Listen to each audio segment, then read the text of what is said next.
Conversábamos acerca de la aplicación de principios del ámbito del derecho administrativo.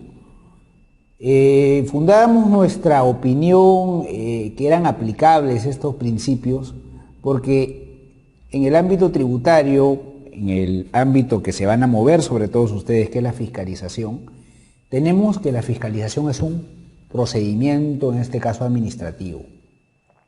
Entonces, siendo bastante puntual, ¿no? Porque el tema de los principios del derecho administrativo pueden aplicarse a mucho más aspectos en el ámbito tributario, pero quiero aterrizar en el ámbito de la fiscalización.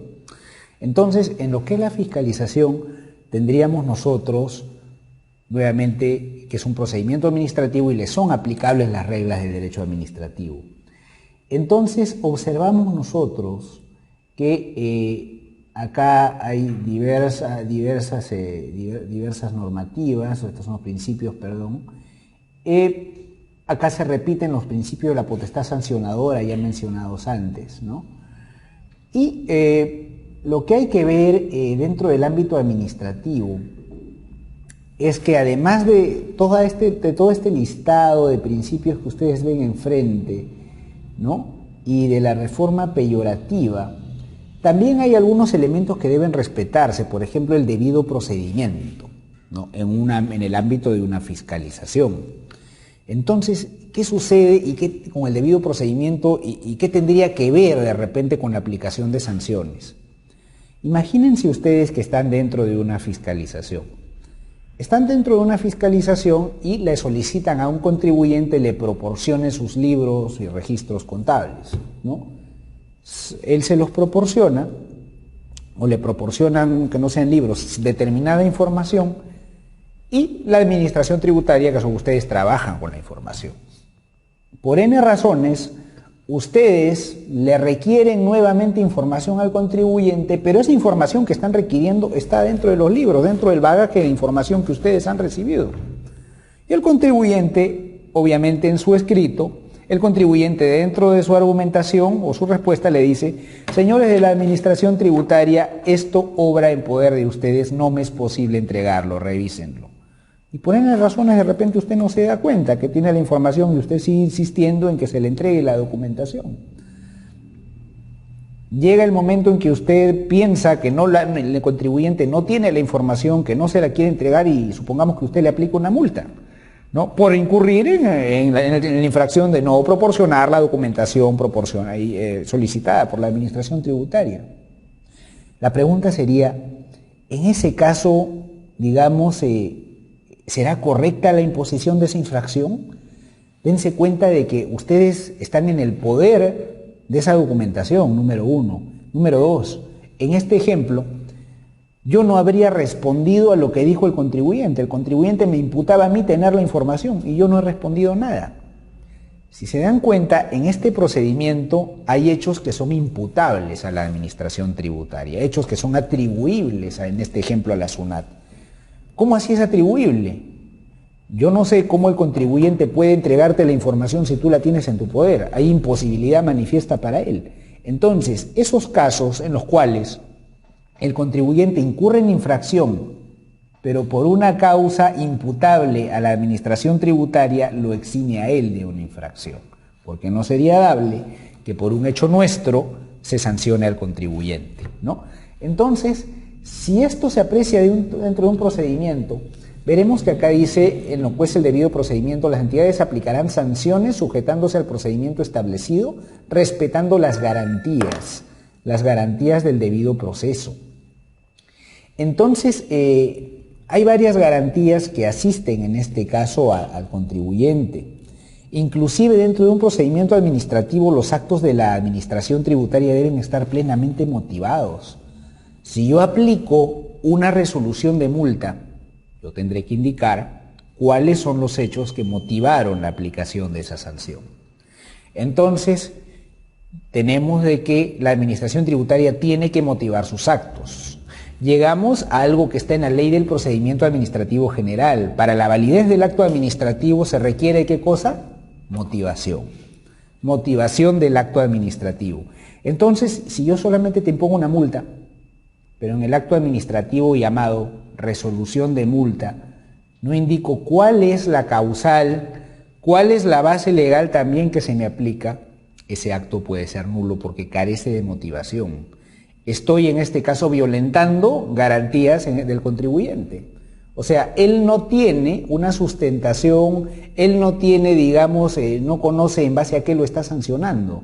Entonces, si no hay motivación, ya pasamos a lo que es la arbitrariedad. Y la arbitrariedad, como todos ustedes entenderán, está proscrita. Entonces, llegamos nosotros a la conclusión de que la facultad de sancionar, la facultad de sancionar también se aplica con cierto nivel de discrecionalidad. La pregunta es, ¿y qué es la discrecionalidad? ¿Qué entenderíamos por discrecionalidad? ¿No? ¿Usted qué entendería? Hacer las cosas a mera voluntad de ninguna manera es la discrecionalidad. La discrecionalidad viene a ser aquel margen de actuación que otorga el ordenamiento, en este caso al inspector tributario. Usted debe saber que no todas las situaciones no están recogidas al 100% en la norma, es imposible. La realidad va a exceder a la norma siempre. Sin embargo, ante ciertas situaciones no reguladas, es posible que el ordenamiento jurídico le dé cierto margen de maniobra, cierto margen de actuación al representante de la administración tributaria. Les doy un ejemplo. Yo, por ejemplo, valga la redundancia, yo estoy realizando una revisión del impuesto a la renta de mi empresa, ¿sí? Entonces, estamos en el año 2013 y yo reviso mi declaración jurada que presenté del año 2012 y detecto varias inconsistencias. ¿Qué tengo que hacer si es que yo detecto situaciones contingentes? De ser el caso, presentar una rectificatoria del año 2012 y regularizar el tributo, si fuera el caso. Presentar una rectificatoria. ¿Qué es una rectificatoria? Es aquella declaración que modifica la inicialmente presentada, pero que se presenta luego del vencimiento, ¿no? Si se presenta esa modificación luego del vencimiento es rectificatoria. Si se presenta antes del vencimiento hablamos de una sustitutoria. Bien. ¿Pero qué sucede? Yo hoy día voy a rectificar la declaración del año 2012 y le digo a mi asistente contable, acá están los números de la declaración jurada, procede a presentar la rectificatoria. El señor se va a tomar su café, son las 3 de la tarde, llegan las 11:57 con 60 segundos y no ha presentado la rectificatoria todavía, y entonces estamos desesperados, ¿no? Entonces, ¿qué hace el señor? Bueno, simplemente por X razones, él empieza a llenar la declaración jurada y para su mala suerte hay cierta congestión, de repente no es fecha de vencimiento, pero hay cierta congestión en el sistema. Él presenta, y como no pasa por el sistema su declaración rectificatoria, él presiona como si fuera un pinball para ver que entre, digamos, la declaración rectificatoria. Al día siguiente me dice, doctor Arana, acá está la rectificatoria y me trae 10 papeles juntos iguales. ¿Qué has presentado? Y sucede que el señor ha presentado 10 veces la misma declaración. Ahora, aparentemente entran en pánico algunos de mi empresa porque dicen, oye, hemos presentado más de una rectificatoria. Ustedes saben que existe una multa por presentar más de una rectificatoria por el mismo periodo, ¿no? ¿Qué vamos a hacer? ¿Quién va a pagar la multa? La pregunta es, ¿ustedes sancionarían en este caso? O sea, se trata de la misma declaración presentada 10 veces. Vamos al sistema, tienen los mismos números. ¿Qué diferencia hay? 3 décimas de segundo entre cada papel. La pregunta es, ¿usted sancionaría? Es la respuesta correcta. No debería sancionarse. No debería, porque eso nos dice la razón. Acá no hay ningún perjuicio fiscal, acá hay un tema, digamos, operativo solamente. Entonces, en la norma no está eso. No dice que cuando se presione más de una vez el botón tú vas a administrar la multa y no vas a sancionar. No dice eso, ¿no? Esto obviamente ya es parte del margen de libertad con el que cuenta, en este caso, el funcionario de la administración tributaria. Pero, amigos, el hecho de que seamos discrecionales no quiere decir que no actuemos con un mínimo, pues, de motivación. Si no hay motivación, si hay un desvío de poder, entendido el desvío de poder como el favorecimiento al contribuyente, o sea, si existieran dos cosas, Si hay falta de motivación, si hay desvío de poder, que es favorecimiento a una de las partes, obviamente en este caso estaremos ya no ante lo que es la discrecionalidad, sino ante la arbitrariedad que va a perjudicar el acto administrativo. ¿De qué ha servido todo esto que hemos conversado? Para que usted entienda que muchos aspectos del ámbito administrativo, que son la legalidad, el debido procedimiento, la razonabilidad, la tipicidad, son afines al ámbito sancionador tributario, ¿no? Perfectamente. Ahora, yo quisiera detenerme en este bloque en lo que es la irretroactividad nuevamente, que fue conversada en un episodio anterior. Particularmente varios discrepamos, yo me sumo a esa corriente, en la cual la retroactividad benigna no podría aplicarse al ámbito, digamos, al ámbito administrativo sancionador de tributos internos. Yo pienso que particularmente debería ser como el año 79, debería aplicarse también en forma retroactiva lo que sea más favorable, en este caso al contribuyente. ¿Por qué?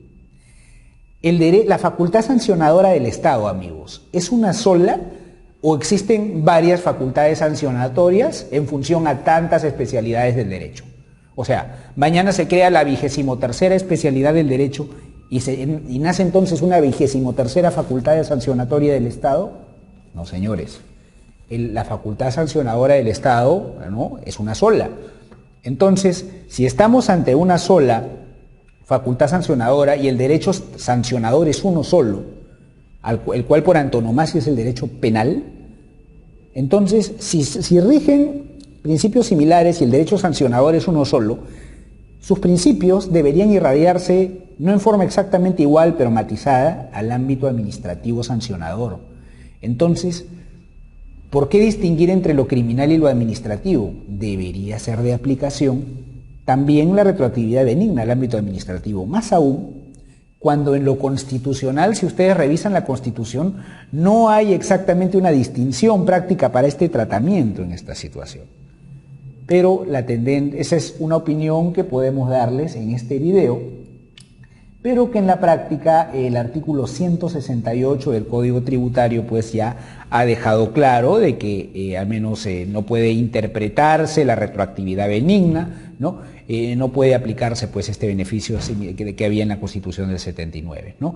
Entonces, culminando, los principios del derecho administrativo pues son aplicables a lo que es, muchos de ellos, a lo que es el derecho tributario sancionador.